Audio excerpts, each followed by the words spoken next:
for all of us. It's about predicting where the consumer is going and getting half of it right. One of the things we want to do is create ads that don't suck. Embracing change creates great possibility. I'm Alan Hart, and this is Marketing Today. Today on the show, I've got Alyson Griffin, the head of marketing at State Farm. Alyson's got 25 years of experience leading marketing and global brand and thought leadership teams for top technology brands like HP and Intel. During her tenure, she was credited for curating first-of-their-kind immersive experiences that traversed technology and art, influencers, gaming, and music. For example, the Cannes Lions winner Intel's drone light show at the Pyeongchang 2018 Olympics. She's designed and executed high-impact ROI positive campaigns across 6 continents, garnering over 1 trillion impressions. Alyson's wide breadth of experience also includes overseeing billions of dollars worth of sports entertainment, social influencer, and talent media campaigns. Now, as the head of marketing at State Farm, Alyson has been entrusted with the critical charter of revolutionizing the 100-year-old brand. On the show today, we talk about Alyson's path and her non-traditional path from pharmacist to marketer in technology to marketer in insurance. We, of course, talk about Jake, the Jake strategy, as I call it. What is that iconic character doing for the company and how are they leveraging it to its fullest extent? We also talk about many of their partnerships, from Disney to spokespeople like Caitlin Clark, who's an NCAA Iowa women's basketball player. We talk about sports marketing and much more. I hope you enjoyed this conversation with Alyson Griffin. Well, Alyson, welcome back to the show. Thank you so much, Alan. It's a pleasure to be here, and I'm super excited to talk to you. I know it's been way too long. I actually had to look it up earlier today. I think you were on episode 143. Okay. And it was April of 2019. So it was like pre-pandemic. Wow. Did that even exist? I don't know. I know. I had to look it up, and yeah, it's been a long time. So I'm excited to see what's new and talk about State Farm. But before we do that, I hear you have a musical talent that not many people know. Tell me more about that. I do. I come from a musical family. My dad was a professional drummer in the 60s. He recorded for Capitol Records. And so it must be in my blood. And I started with the obligatory recorder in school. I think that, what is that, like second grade? They give you a recorder. But very quickly after that, I moved on to violin and viola. And I played from 3rd grade consistently through my freshman year of college. And in fact, considered for a moment going to a conservatory and being a professional musician. That's amazing. I don't think I would have ever pegged you for violin and viola. I know. I love it. I haven't played in so long, so I haven't really picked it up since. But music is a huge part of my daily life. And my son, I have 2 boys, and the younger one, who's now a junior in college, is a music major. And I get to live vicariously through him with all of the classical training that he has, and just remembering fondly when I was doing that in my young career. I love that. And I not many people, well, no one would know this because I've never talked about the violin or viola on the show, but I was one of those Suzuki kids. I don't know if you did know that program. Yeah, so I did the violin and then switched to cello. And I did really like the viola, primarily because it's got a deeper sound than the violin. And the violin never really, cello was my thing for a little while.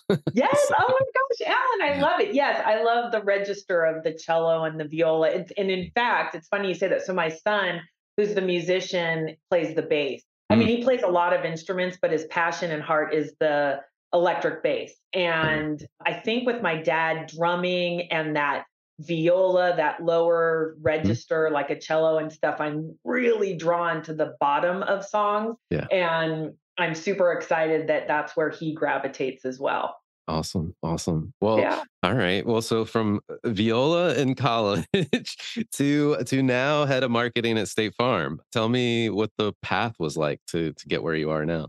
You know, it's funny. I took a very non-traditional path. So to add one more weird thing into the mix about, it's probably telling of how my brain works.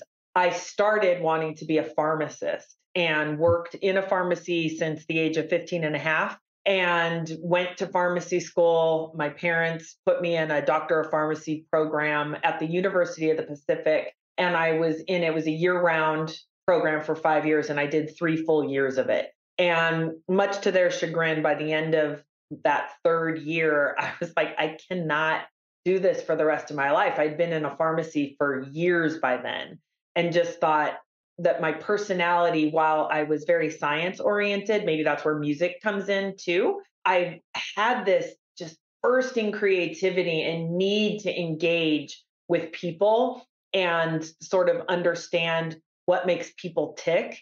And I think that marriage of communications plus measurement, if you will, math or science or however you want to categorize music and pharmacy, I decided to change my major. I walked into an advertising class and it felt like all of my prayers were answered, like this meshing of these different parts of my brain and different things that excited me all came together in a marketing and advertising lens. And so I made a quick pivot. Took me a little bit longer to graduate, but ultimately barreled through and got a degree in basically communications, public relations, and started on the PR agency side.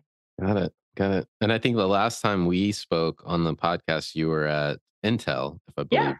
And did you go straight from Intel to State Farm? I cannot remember. Yeah, I took a little bit of time off and did some consulting. It was right before the pandemic. At the very end of 2019, I finished out the year with Intel, and then in January, basically was doing a couple of consulting gigs because I needed a little flexibility for my family from a Yeah. personal situation with one of my children. And the next thing you know, like March, right, the pandemic hit. And so it ended up being this beautiful blessing. I had the opportunity because there was a lot of people calling who needed communications and marketing strategy support of like the pandemic and internal comms, external partners, customers, et cetera. So it ended up being a really amazing time to Mm. sort of own my own consulting gig, be able to focus on my family, and then get companies through some very tricky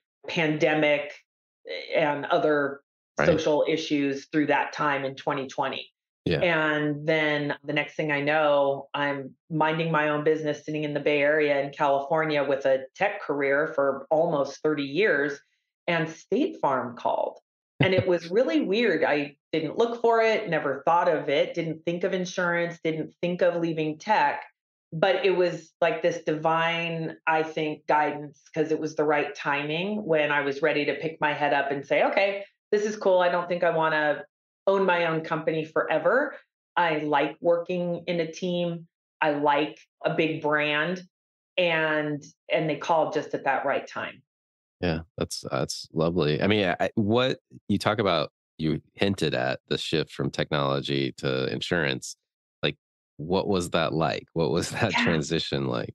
It was funny. So I'll back up slightly to say I was at Hewlett Packard internally for almost 17 years. And it was even longer because I was on the agency side on the HP account for many years before that. So Mm, I felt like I was with HP for, 20 years or something, maybe longer. right. And when I left HP to go to Intel, that was the first, like, I thought I was going to retire with HP because I'd been there so long and didn't really know much different. And when I made the change to Intel and saw that you could do it, it's okay to change companies and you can make a contribution to a new brand and do new, fun, interesting things.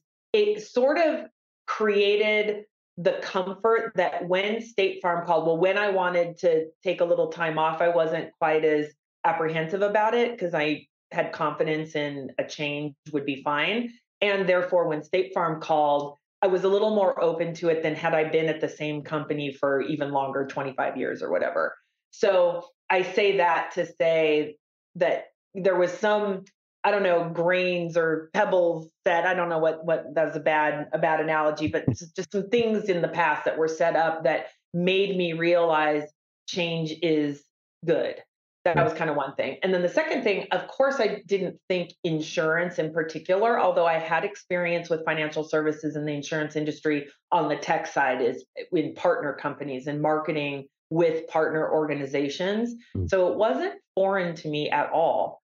But I hadn't considered the difference in marketing in one country, which is what State Farm is. We're just in the United States, and in my entire history, I was always a global marketer for decades. And Mm. so that was one kind of like, what's that going to be like? But what I hadn't anticipated, and I learned more as the interview process went and as I was researching and digging into the insurance category, of course, it makes sense when I say it, that insurance is one of the most competitive categories in the country. And Yeah. therefore, it relies on marketing in particular to set itself apart from a B2C perspective, unlike technology. And so the amount of marketing, the sheer volume in one country eclipses global tech. I mean, by a lot, actually. And from a marketing perspective, it's just so much fun to dig in and have that super aggressive category that is prolific and sort of limitless. Right. Right. Right. Well, it is a very competitive space, but you guys are doing pretty well. And I mean, I want to talk about it wouldn't be a State Farm conversation about marketing without talking about Jake. And I mean, Jake is great. It also rhymes, I think. I, I Pretty mean, close. and I love companies that humanize their brand either through an icon or an actual person, and they can be so powerful just to Yeah. help people recall and remember your brand. So how do you guys think about this quote unquote Jake strategy? Yeah, thank you for asking about. Jake from State Farm is an amazing asset for our brand. And I feel blessed every day that I get to play with such a strong asset. And in fact, we've got seven, by the way, that we mix and Yeah. match depending on if we're virtual or in real life, or where we show up and how we show up. And so things like the jingle, at Hmm. Intel, we had the bong, we called it. And Yeah. so I've had, a lot of experience dealing with the notes and a sound associated with the brand. So State Farm also has a jingle, but it also has the words of the jingle, the actual tagline, like a good neighbor, State Farm is there. That's yet another, a third asset. We've got khakis, we've got the color red, we have our ovals, the logo, right? So there's all these different assets. And Jake is interesting because unlike other brand mascots, characters, ambassadors, they're all called different things. He's neither a cartoon nor a caricature, which Right. I would say sort of is in our category, that there's a mix of between those two. Hmm. And he's a real person. And how we think of Jake is he is the embodiment of being a good neighbor. So he doesn't sell anything. You'll never see Jake hawking a product. It's not his role. And in fact, if you could see me, I'm using my fingers to make the size of a very big, thick brand book that we have just on Jake. And so we've cultivated that asset over years. And I'll remind your listeners that Jake from State Farm started over a decade ago. And it was at a time, I wasn't here, but I know the story, that it was at a time when we were putting real agents and real employees in our ads. And so Jake from State Farm really is Jake. And he really was a call center employee at State Farm. And he really wore khakis. So what started as pulling a guy who we knew, one of the marketing people team knew this employee, and put him in our very iconic commercial. If your listeners might recall, the line was, "What are you wearing?" And he says, "Khakis." Khakis. Yeah. Yeah. And that was really Jake from State Farm. And so the company ran that commercial, as I understand it, for like 6 years, a really long time. And it became semi folksy, lore, famous, whatever. Hmm. And we had some equity built up. And so we realized, though, that we wanted to double down on that asset, but needed to do it with a real actor, right? So then did a casting call. And the actor who plays Jake from State Farm is amazing. And he really, truly is almost identical to that person that you see representing our brand. He's just a delight. And he really brings that good neighbor spirit to life because it's who he is in his heart. And he's just lovely. And so we're fortunate both ways. He's fortunate, we're fortunate. We've got a really wonderful partnership. And he's been able to take that character now and build it into something that's very meaningful for people about who we are and what we stand for. Hmm. I love it. I love it. And you have not only used the physical in this world, Jake, the actor, if you will, but you've taken that character into video games and the metaverse. So tell me a little bit about that, and like, Yeah. why those places, why those channels? Yeah. So as we were developing Jake from State Farm and putting him into culture, which started in really in earnest with a Super Bowl ad several years ago, you may recall where Drake was in, and they had Yeah. an exchange, and he was Drake from State Farm, and that really catapulted the current Jake from State Farm asset into the limelight. And as we continued to put Jake from State Farm in real life scenarios, at the same time, we were also trying to attract younger customers, right? Not as customers, but to start looking at Gen Z and millennials differently. And this is also actually what ushered in the hiring of an executive from outside the company, meaning me, doing that search and of looking for someone outside was the realization that the older folks State Farm had pretty well cemented Yeah. as Right. target audiences. And I count myself in that, like that Gen X and older, Yeah. and was really looking to expand with younger audiences. And so Jake was a big central part of that. And we put him as the first non playable character in NBA 2K. That's how it started. And it was funny because it was a really great partnership with the NBA that we've had for a very long time that allowed us the opportunity to put him in there because our name was synonymous with basketball anyway, like on Right. the stanchions. We were part of basketball culture, if you will. So when we wanted to stick him in there as in NBA 2K, there were so many levels of measurement. And if you'll indulge me, it's stuff like, will people even engage with an insurance company character? Let's see, because maybe they won't at all. If Right. they do, how long? If they engage with them for a period of time, can you get them to walk into the neighborhood goods store, which was right there in the opening lobby scene of the game? Hmm. And if they go in the store, will they buy the gear, khaki and red? Will they wear it around the game? All that, like every single one of those, if you think about it, is a measurement. And it was the precursor to metaverse or gaming. And we have been in it for a really long time. And we were understanding how to engage with younger customers, what they liked, what we didn't. We could test, we could learn, we could advance and change. And then start putting the real life Jake and this sort of avatar version of Jake in different locations.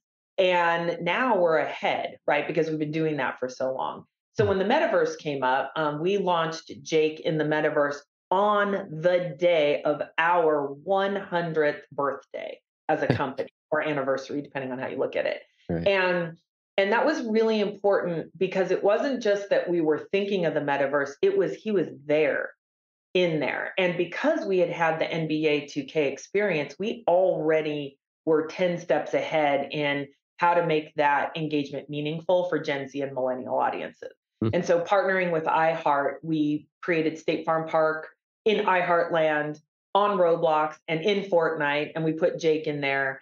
And not only Jake, but our logo, our jingle, the sounds I'm speaking of, and have been playing around with that ever since. So it's been, almost 2 years now. That's pretty cool. That's pretty cool. And I mean, what a learning exercise using the NBA 2K as kind of like an incubator to really understand how people engage. That's Totally. And it was great. And I've seen, some people say, well, why does an insurance brand need to be there? And at the end of the day, the proof is in this pudding. And it is, and so gaming too, right? Like Mhm. I say metaverse, but really it's gaming, right? Roblox, Fortnite, NBA 2K, right? Those are all metaverse-esque or avatar-esque virtual reality locations, Yeah. but in the gaming sphere. And we knew we wanted to double down, triple down on gaming because we knew that's where our potential generate future demand, right? Customers would be. And we don't think that any customer is going to just willingly come to us. We're an insurance brand. We understand nobody, Alan, is thinking about insurance. I am not confused by that at all. Yeah. And so getting Jake in there was super interesting. And so the evidence is what I was going to say. So 2 years ago, we had Jake from State Farm show up at TwitchCon, and it was in San Diego. We had never participated at TwitchCon other than logo sponsorships in the past, like with Twitch Rivals and things. But this was a physical booth with Jake from State Farm. And it was another test. Like, are people, when their favorite gamers are walking around as well, or their favorite brands or their games or whatever, is that going to draw people's attention in a very crowded, cool, fun gaming environment? And I'll tell you what, last year and this year, there was over an hour wait to take a picture and meet Jake from State Farm at TwitchCon. And 1 week later, he was at BravoCon twice, 2 years ago and this year. And he had the same, at least an hour wait to meet him. And that was a completely different demographic, so from young boys, let's say, not Right. only boys, I don't mean that literally. I know what you mean, but yeah. Yes. And 50-year-old women. So that BravoCon. So I don't mean that literally either. There are other demographics. But my point is, could not be more polar opposite. And that same one character resonated so beautifully in real life with fans who have the opportunity to go meet the reason they're at each of those celebrities, either on Bravo or celebrities in the gaming world. And Jake was holding his own with attention. And we saw that we had something very special. I mean, it's pretty amazing what you guys have done with this asset, if you will, and person, frankly.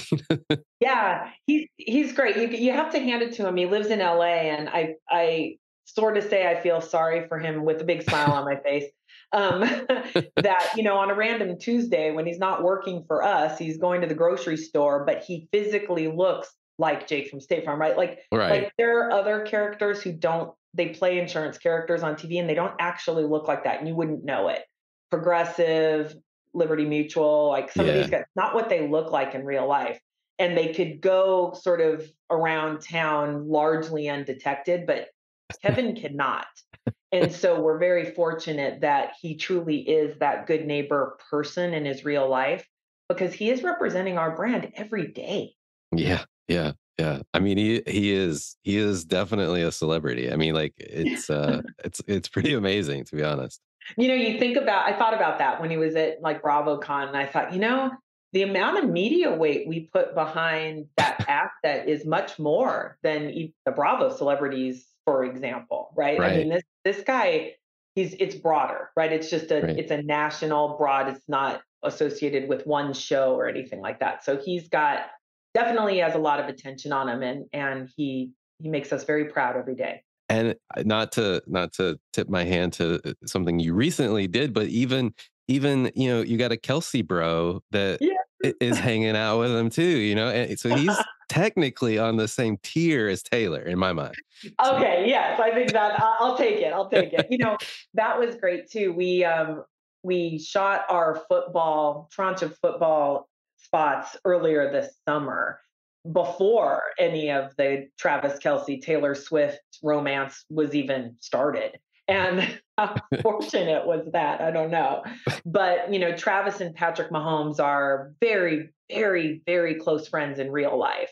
And, of course, Patrick is one of our ambassadors, and we've had Coach Reed in our spots in the past. And so for this season, we had approached Patrick and Coach about Travis, and Travis was super excited. He just loves Patrick anyway, and turns out had a lot of good synergies with our brand.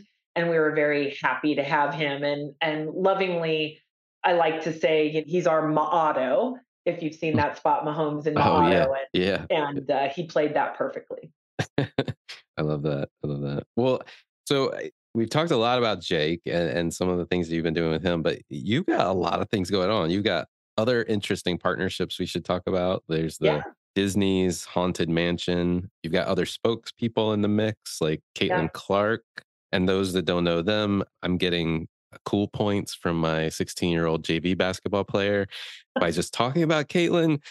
She's an NCAA Iowa's women's basketball player, and just phenomenal athlete. Oh, she is a generational player, and she has come on this year stronger than ever, breaking Yeah. every record I think that has ever been in women's sports. She is a delight. We are fortunate and blessed to partner with her. She aligns to our brand values.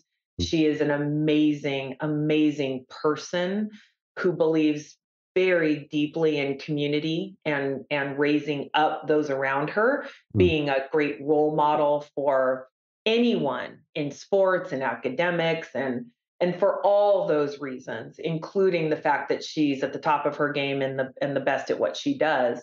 We felt very fortunate to have our very first NIL deal Mm. and have it be with her. I love that. I love that. Well, how does those spokespeople and the partnerships with like Disney and the Haunted Mansion, how does that take shape for you? Yeah, Disney's been a long time partner. We have a very unique, we're one of their very few, we have an alliance partnership with them, Mm. company to company level, and we've been for a long time. And Disney is sort of everywhere. It's Hulu and ESPN and I mean just, the theme parks, the digital distribution. They're a very, very wide business company. So it's not just what you think of as, Right. theatrical releases or whatever. Haunted Mansion seemed like a fun one because it was a house that was, bad Right. things were going on with it. And we thought, oh my gosh, that, fits with and sort of like insurable moments. Obviously, I think I technically probably need to say out loud, we don't cover ghosts. I don't know if I have to say that. I'm Yes. smiling. Yes. Yes. But but the point for fun, just to say, kind of tied to our brand with a house, and they're a big alliance partner of ours. We do a lot of work with them, especially Good Neighbor Month is the month of Mm. September every year, so we do a lot with Disney for Good Neighbor Month. So there's just a lot of synergies there, and again across the board, ESPN and sports and things like that. So that partnership has been around for a long time. Caitlin is newer. Patrick Mahomes and Chris Paul, of course, are longtime ambassadors. And in addition to the stable of former roster ambassadors and partners that we work with, we also bring in people for a season, right? And I mean season in the generic sense of the term, just for a period of time. Right. You may have seen we just announced that we're partnering with Jimmy Fallon for a year, not only and not mostly for him to just be in a spot, which we launched this month, I seen but it. Yeah. Yeah. yeah, he's so amazing. But we've got him in the writers booth with us, and he's helping us create. So it's new. That's a new type of relationship. Mm. And then there's gamers that we partner with. We've in that whole genre of gaming and younger people showing up where they are. We created Gamerhood 2 years ago. Mm. We've completed 2 seasons, 2 years of it, where we did 5 weekly episodes streaming. First year was just on Twitch. This year it was Twitch and YouTube. And the top gamers, we had Ninja, we had Ludwig, and 6 others, top gamers in the world, and competing with each other for charity and creating a gaming competition that was a first of its kind. And so for us, it's I'm just sharing with you that there's different types of influencers that we bring on that support us and our brand, always with the right type of good neighbor spirit, if you will, but relevant to the activation that we're looking to Mm. execute. Gotcha. Gotcha. I mean, all of these things, I don't know if you think about it this way. So stop me if I get it wrong or build on Yeah. it if you think this is right. But like, I mean, you're connecting with all of these different avenues ultimately to try to elevate insurance into the culture or the audiences that are already naturally in these spaces. Is that the best way to Yeah. describe So it? let Yeah. yeah, so you've got a marketing audience. So Yes. Yeah. I'll take a half step back and talk shop here with you for a Yeah. second. So all marketers globally are essentially focused in these 3 areas that I'm about to share, but this is how we think of marketing overall at State Farm. It's capturing current demand. So anybody who's out there hands on keyboard looking for some type of insurance or protection for their things or family or their life, we're there and we've got certain marketing motions that we do to capture the demand that's out there. That's one of three. The second of three is generating future demand. And that's kind of like what we've been talking about with gaming, younger customers. Not $1 of generating future demand is meant to have an ROI of binding a policy. That's not its purpose. Its purpose is to go out there, be in culture, be thought of, so that when I'll call it, a kid is off the parent's payroll, off their insurance, or somebody is now looking to own their own car and make decisions for themselves, then we want them to have already a good relationship and understanding about who we are as a company and to think of us. We believe if we're in the top two consideration, that our agents, who are our secret weapon, really can convert. And so that generating future demand is the second of three categories of marketing we do. And the third is, of course, retention, loyalty for our current customers. And so there's nothing I said there that not any marketer is thinking about, but we are sort of breaking up our marketing into those three avenues and have different levers we pull, virtual, in real life, with one or more of our 7 assets that we're mixing and matching. I'm kind of moving my hands here like I'm turning up and down dials, depending on where our customers are. And to your point, we know that we have to break through. And so humor, most of the insurance companies rely on humor. We're all, because it's effective. There's not an accident that we're all barking up that sort of genre. But what we do as an added bonus is contextually relevant. So meaning putting Travis Kelce, Coach Reed, and Patrick Mahomes in ads for football, putting Chris Paul and a whole mix of NBA assets in basketball, and Caitlin Clark, of course, in basketball, and et cetera, for gaming or music or wherever we're showing up. And we believe that that winning combination of who we are, our purpose-driven focus as a company, which is helping more people in more ways forever, that helping customers understand that notion is also part of who we are, and then being contextually relevant when we show up in places. Got it. I love it. Thank you for talking shop. I appreciate it. Yeah. Well, let's talk one more area, sports marketing. I mean, we talked about the athletes. You guys are, I feel like, everywhere. Every time I turn on a sports program, almost doesn't matter what sports, there's State Farm usually. Yeah. They are pretty close. Sports is one of the last bastions of live television. So where communities and people are watching the same thing at the same time. Because you and I could talk about a Netflix series or something, and you may have watched it already, but I might not have yet. So we can't talk about it at the same time. It's like, ooh, wait, how far are you? Because I don't want to spoil something or whatever.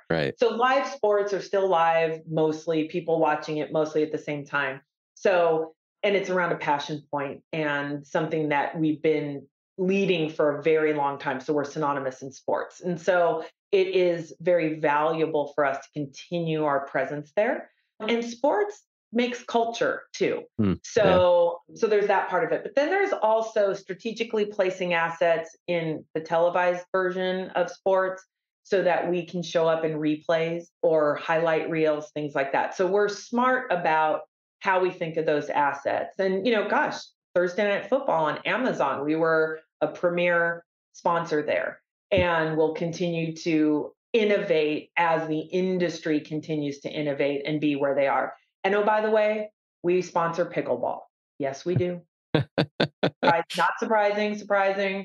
But to your point, we dabble in sports that might not be quite as prolific, but are meaningful in communities across the United States, because we've got agents in zip codes across the United States who are actively participating in communities and events. And when we saw pickleball having a big spike in interest, we thought we wanted to be there too. Yeah. I mean, you guys have your fingers on the pulse of what's going on. I mean, pickleball of all things. Come on. That's huge. And we've been there. It's huge. It's not huge. new. Yeah. No, it's crazy. Yeah. Well, I've got a few other questions for you as well. But before I do that, I have to acknowledge you talked about live TV versus recorded and like some of the streaming platforms. I thought what you did in Only Murders in the Building was brilliant. That like even writing, I don't know if you got it written into the script or it just naturally happened, but that was really cool as well. That plus the sponsor message at the beginning was a nice 1-2 punch as I was watching. Thank you. You know, that's really important to me personally is content and being Mhm. in programming. And it's funny, I was just in New York recently meeting with a bunch of our partners and jokingly and said, all right, you guys, nobody freak out. And I'm looking at my team too. And I said, we're not going to advertise, right? So let me Mm. just say that right out. But I'm not as interested in an ad in a commercial break as I am being part of the content. The Yeah. content lives forever. The ad does not. Yes. And Yes. to me, our partners, and you know, we're very fortunate. We're a big advertiser, so we have the ability to work very closely with big media partners and try to collaborate with them and use their writing and co-brand opportunities and things with their creative resources to be able to integrate naturally into these programs. And Only Murders in the Building is one example, but we do it quite a bit actually, Yeah. and we're really finding a lot of value there. Yeah, I agree. And eons ago, I did, I think, some of the first marketing effectiveness work with Sprint when Yeah, they had Nextel and Sprint when 24, the show 24 yeah, with Jack Bauer. And, yeah, and you guys nailed it with like the position of your ad right after the integration. yeah, uh, exactly. th- that was what we learned eons ago was the most effective kind of 1-2 punch. So You know you're, what's funny too? Thank you for that. yeah. Also, coincidentally, I listen to books on tape when I'm getting ready, Mm, actually. yeah.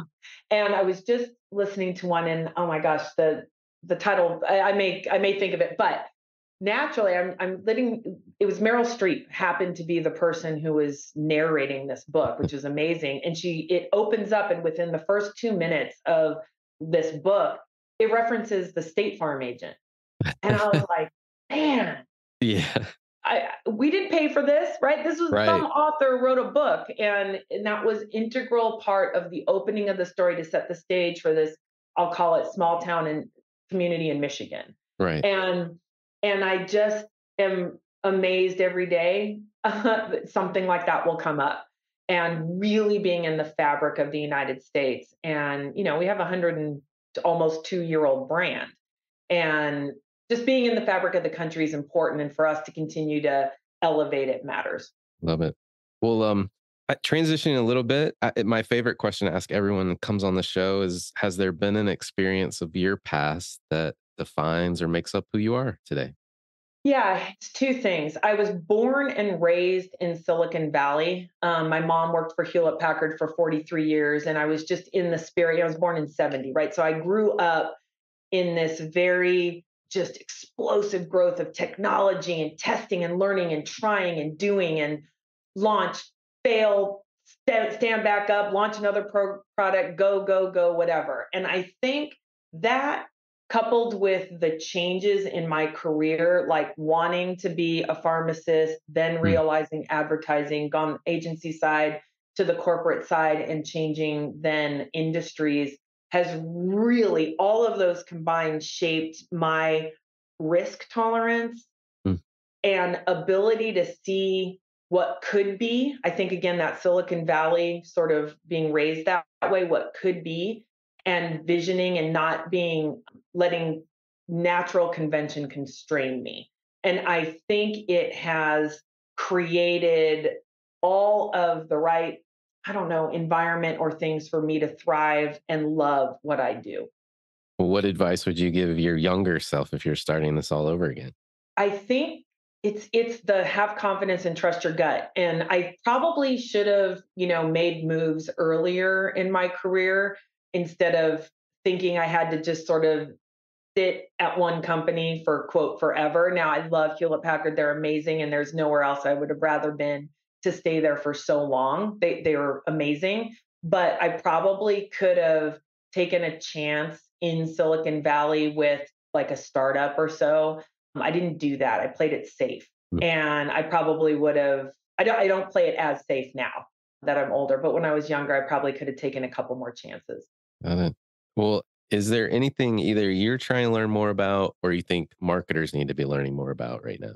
It's funny, I just met with a company this morning, about generative AI, and we're thinking about it quite a bit and figuring out that perfect blend of keeping true to a brand, but using AI and automation for copywriting, for image, and contextually relevant ad serving. Hmm. And we're trying to learn and test and figure out that right balance. How much do we rely on that? How much freedom do we give our almost 20,000 agents across the country who are independent contractors? They are not State Farm employees. So how much freedom do we give them with these tools, but keep ourselves, out of trouble from a brand perspective and a storytelling perspective? So I'm really thinking about that a lot.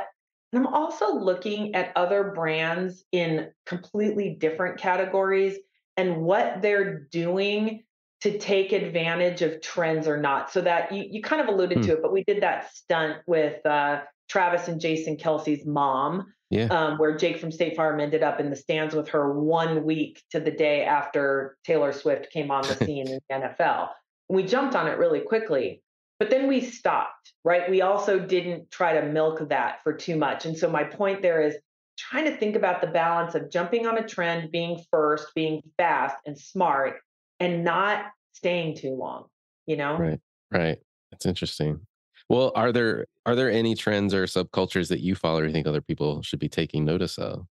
Yeah, I really liked what Stanley did with the viral video of the melted car or the car fire, and the only thing that survived it was the Stanley Cup. But what Stanley did about it was buy the person a new car. So I'm thinking about there's stunts, but there's goodness, right? And giving Right. back and Right. helping. And so that balance of showing, being a good neighbor, helping more people in more ways forever, and doing things that are meaningfully interesting that get earned media too. So not doing something like that for a stunt's sake, right? Truly Right. being good neighbor, but thinking about all the things that our agents and that we do all day, every day, and seeing where earned media can intersect with that. I love it. Well, last question for you. What do you think is the largest opportunity or threat facing marketers today? I think it's opportunity is using automated, like let's say AI, Gen AI, those kinds of tools. But I think if they go unchecked, right, if you just let an algorithm do your marketing for you without human intervention is a big mistake. And that understanding an early trend like Taylor Swift and acting swiftly, that's what we Yeah. did. Yeah. But I think that there's a whole bunch in there. It's about that need for humans to think and understand the meaning of culture and the pulse. Like I'm rubbing my fingers together and squishing my face a little bit as I say it, like the how meaningful things could be in the world, but using automation and technology where you can. I'm a big fan of that coming from Silicon Valley. So I think there's a blend. I think marketers need to pay attention. We need to not be afraid of new tools, but we got to be smart about engaging. I love it. Well, Allison, thank you so much for coming back on the show. Gosh, Alan, thank you so much for having me. It's a pleasure, and I appreciate talking to you always. Hi, it's Alan again. Marketing Today was created and produced by me with post-production support from Sam Robertson. If you're new to Marketing Today, please feel free to write us a review on iTunes or your favorite listening platform. Don't forget to subscribe on marketingtodaypodcast.com. Tell your friends and colleagues about the show. I love hearing from listeners. You can contact me at marketingtodaypodcast.com. There you'll also find complete show notes and links to what was discussed in the episode today, and you can search our archives. I'm Alan